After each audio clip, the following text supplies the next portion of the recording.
After leaving Joe Gibbs Racing, Smoke started a new chapter in his Hall of Fame NASCAR career. This also led to a brand new powerhouse in the top tier of NASCAR. Here is Tony Stewart's 2009 Old Spice Office Depot Chevrolet Impala. Howdy folks, it is Diecastbuffet here again, and welcome back to another NASCAR Diecast review.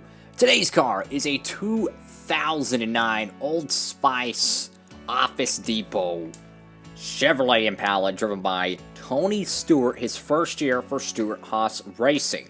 After leaving Joe Gibbs Racing and the Toyota Camry, he started, well, in a way he partnered with Gene Haas, but most people say he started his own race team. He took a team that never won a cup race, let's be honest, at sometimes it was some of the worst cars in the field, and turned them into a championship organization just 2 years later. Let's go ahead and get this Impala out of the box.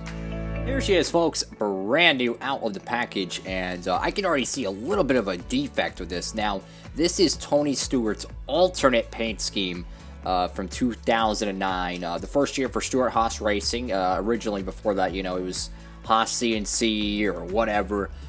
Tony Stewart, of course, leaving Joe Gibbs Racing after 2008. The first year Joe Gibbs Racing was with Toyota, and I'm so glad he went to Stewart-Haas Racing and started using or driving a Chevrolet again, at least.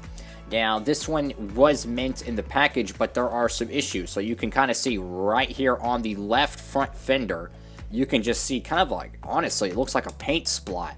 I'm not really sure if that's some paint issue, some decal issue, but something definitely like a spot of something that dried there. You can already see some issues with the NASCAR race car decal there, even some issues on the contingencies as well on the B post. So definitely this is the closest you're going to ever get to a Lionel Racing COT diecast. Wow. You can already see how the number on the top is not solid white, and it's kind of like a faded red. Especially on the door as well, so it might look like a perfect white on camera, but you can see a little, like, I'm talking like a drop of pink on it, unfortunately. I mean, look how poor quality some of these contingencies are. That's supposed to be a shampoo or body wash bottle right there. I don't know why, but it just looks very pixelated. I feel like the hood is, I don't know, there's something about it. I don't know if the shadowing is off. I don't know. I just feel like there's something off with this diecast. But yeah, definitely a few issues. Over here on the hood, you got Old Spice, just their 2009 branding. This was a partnership that Tony Stewart had for years with Old Spice. Why wouldn't they jump over to his cup team? Impala SS, beautiful Chevrolet white bow tie with the red background, beautiful. I love the nose of this. You do see some issues right here, though. This is definitely a flawed winter circle diecast, and that's actually really rare to get a flawed one. You do see some silver scraping or something there. Look at that silver, though. Oh my god. Look at the silver at the bottom of... I mean, look at the silver down here where the brackets are for the splitter. I mean, that thing looks like straight up tinfoil. It's beautiful. I love the shine on the silver on this thing. Great job, Action Racing Collectibles, for that, I will say. Once again, you get some contingency issues here. You got a Goodyear Gatorback Moog Cop. Oh, God, I see Sunoco down there. No Stewart-Haas logo on the nose. Goodyear, Holly, Mechanics Wears. Whatever's left of that Sprint Cup Series logo, NASCAR race car logo, it's completely destroyed. A little bit of some silver issue there.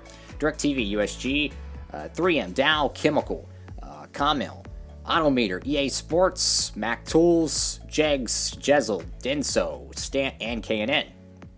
14.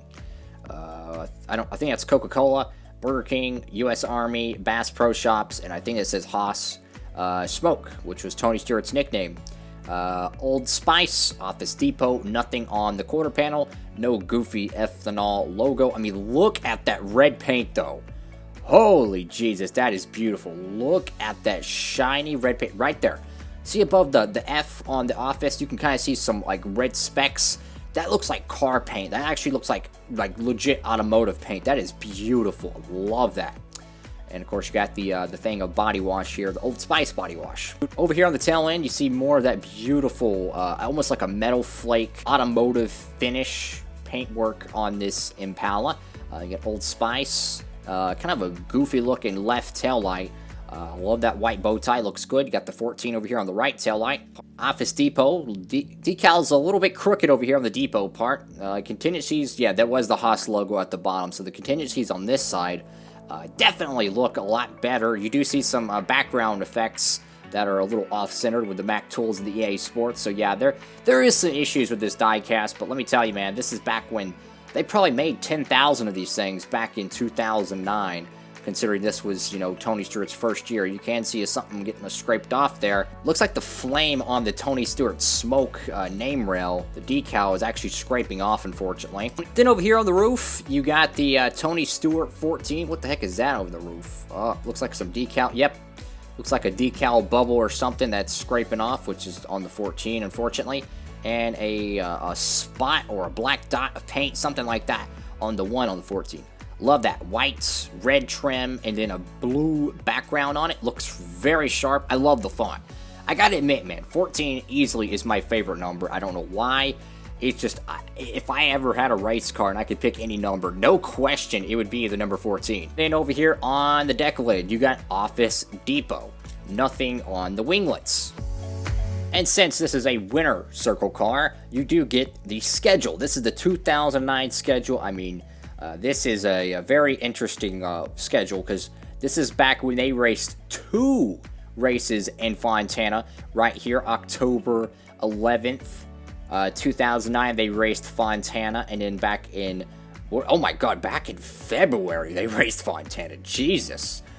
That was very interesting. This is, you know, they had this kind of concept schedule for 10 years, pretty much, but yeah, you know, this is back when they, of course, had Darlington Southern 500 around Mother's Day, which was a complete mistake ever moving it, but yeah, very interesting to see how they had 2 Fontana races. That did not last. Pretty cool hood piece with the magnets on the back.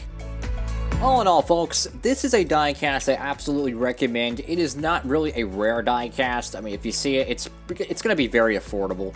However, this particular car, the one I got, you can clearly see there's a yellow dashboard. Probably was either exposed in a garage or maybe someone smoked to the house, whatever. The previous owner of this diecast clearly had some yellowing issues, which it's weird because I've seen some diecast with completely roached packages. You can clearly tell they were sitting in someone's garage, someone's basement, you know, cigarettes, all that stuff. It was faded and yellowed, yet the car interior was perfect. However, just a little dashboard piece had the chemical reaction. You can clearly see it's already yellowed, but a few decal issues here and there, but nonetheless, a really cool diecast, and man, that silver is beautiful. Thank y'all so much for watching the video. Make sure to give it a thumbs up, hit that subscribe button and notification bell so you never miss any of my new videos. If you haven't heard already, I'm trying to get 1,000 subscribers by 2020, so go ahead, hit that subscribe button, please. With all that being said, hope you're having a great one, and Diecastbuffet, signing off.